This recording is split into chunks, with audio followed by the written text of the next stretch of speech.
Em relação à Eslováquia, na época parte da Tchecoslováquia com a União Soviética, houve períodos de forte influência e controle que muitos consideram opressivos. Em 1948, após o golpe comunista, a Tchecoslováquia entrou firmemente na Ordem Soviética, tornou-se um Estado satélite, alinhado política, económica e militarmente com Moscovo. Em 1968 ocorreu a Primavera de Praga, uma tentativa de liberalização e reformas liderada por Alexander Dubček, eslovaco. O movimento visava estabelecer um socialismo com rosto humano. A resposta da União Soviética foi enviar tropas do Pacto de Varsóvia, incluindo tanques para ocupar o país e sufocar as reformas, ou seja, nos movimentos comunistas. Os moderados são tratados como traidores, deixando claro que o movimento é extremista e não aceita independência ou juiz. Independência, moderação. E muitos eslovacos perceberam essa intervenção como uma clara opressão externa. Após 1968, seguiu-se um período de normalização, entre aspas, com repressão política, censura, perseguições e um regime fortemente controlado por Moscovo, até a queda do comunismo em 1989. Portanto, embora a Eslováquia não fosse uma república independente, mas parte da Tchecoslováquia, é correto afirmar que estava sob forte domínio e opressão soviética, especialmente após 1968. A invasão da Tchecoslováquia em agosto de 1968, realizada por tropas do Pacto de Varsóvia. Foi um dos eventos mais emblemáticos da opressão soviética na região.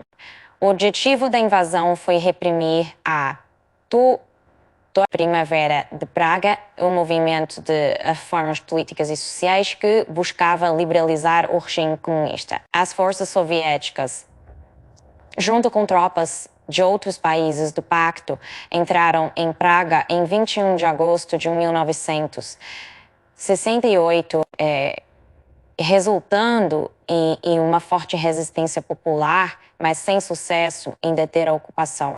A invasão foi justificada pelo governo soviético como uma medida necessária para proteger o socialismo na Tchecoslováquia, mas foi amplamente condenada internacionalmente.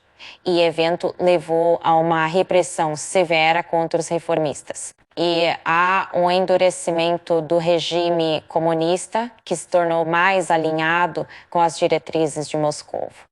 Muitos líderes reformistas, como Alexander Dubček, foram destituídos de seus cargos e enfrentaram perseguições. A censura foi intensificada e a liberdade de expressão foi severamente restringida. Intelectuais e artistas que apoiaram as reformas foram perseguidos e muitos foram forçados ao exílio ou a se submeter a processos políticos. A cultura e a educação foram moldadas para se alinhar com a ideologia soviética, resultando em um ambiente de medo e conformidade. A economia da Tchecoslováquia foi rigidamente controlada pelo Estado, com a nacionalização de indústrias e a cultivização da agricultura. Isso levou a uma estagnação econômica e a um padrão de vida baixo para a população. Além da repressão política, muitos cidadãos da Tchecoslováquia foram enviados para campos de trabalho forçado na União Soviética, conhecidos como gulags. Aqueles que eram considerados opositores do regime ou que cruzaram a fronteira ilegalmente enfrentavam sentenças severas, muitas vezes 3 a 5 anos, mas algumas chegavam a 15 anos. Estima-se que cerca de 15% dos detidos não sobreviveram a internamento. A Primavera de Praga tornou-se um símbolo da luta pela liberdade dentro do bloco comunista. Mostrou os limites que a União Soviética estava disposta a impor as reformas nos seus estados satélites. Para entender tudo isso, precisaríamos de um capítulo à parte e isso fica para outro dia. É importante que os jovens de hoje saibam que a opressão soviética deixou um legado duradouro na sociedade eslovaca. A resistência e a luta pela liberdade culminaram na Revolução de Veludo, em 1989, que levou à queda do regime comunista e à restauração da democracia. A memória da opressão soviética ainda é um tema delicado na Eslováquia contemporânea, influenciando a política e a cultura do país. Hoje existe a Eslováquia, mas por grande parte do século XX existia a Tchecoslováquia com a Eslováquia integrada nela, exceto entre 1939 e 1945 e após 1993.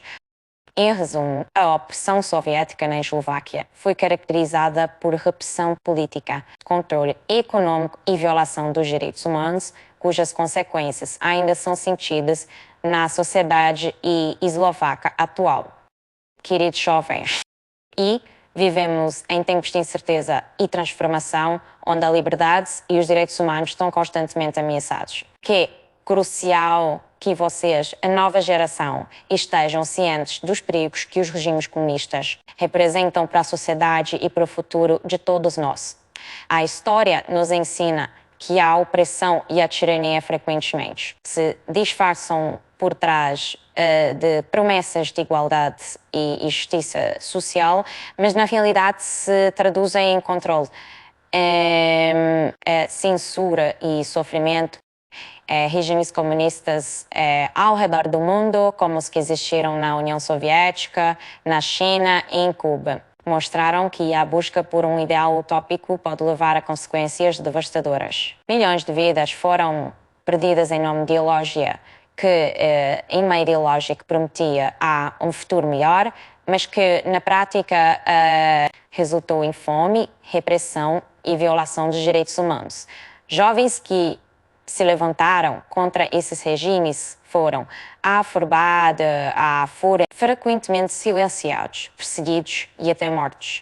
Um dos primeiros passos de um regime comunista é controlar a informação. A censura é uma ferramenta poderosa utilizada para moldar a opinião pública e eliminar qualquer forma de dissidência. Redes sociais e meios de comunicação são frequentemente monitorados e censurados, limitando a liberdade de expressão. É vital que vocês se mantenham informados e críticos em relação às narrativas que são apresentadas. A liberdade individual é um dos pilares fundamentais de uma sociedade saudável. Regimes comunistas tendem a priorizar o coletivo em detrimento do indivíduo, levando à perda de direitos pessoais e à imposição de uma ideologia única.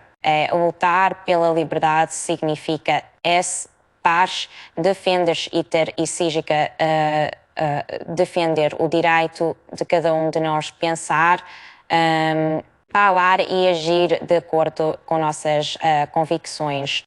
Não deixem que a apatia ou o medo os impeçam de lutar por um mundo melhor. Organizem a si, informem a si e unam a si contra qualquer forma de opressão. A luta pela liberdade e pela justiça é uma heroísmo, responsabilidade que recai sobre todos nós. Imaginem um futuro onde a liberdade, a justiça e a dignidade humana são respeitadas. Um futuro onde todos têm a oportunidade de prosperar sem medo de repressão. Não se deixem enganar por promessas vazias. A opressão nunca é a resposta. A verdadeira mudança vem da liberdade, da justiça e do respeito pelos direitos humanos. Estejam atentos, informem-se e lutem contra qualquer forma de regime que ameace esses valores. O futuro é de vocês e é hora de tomá-lo em suas mãos.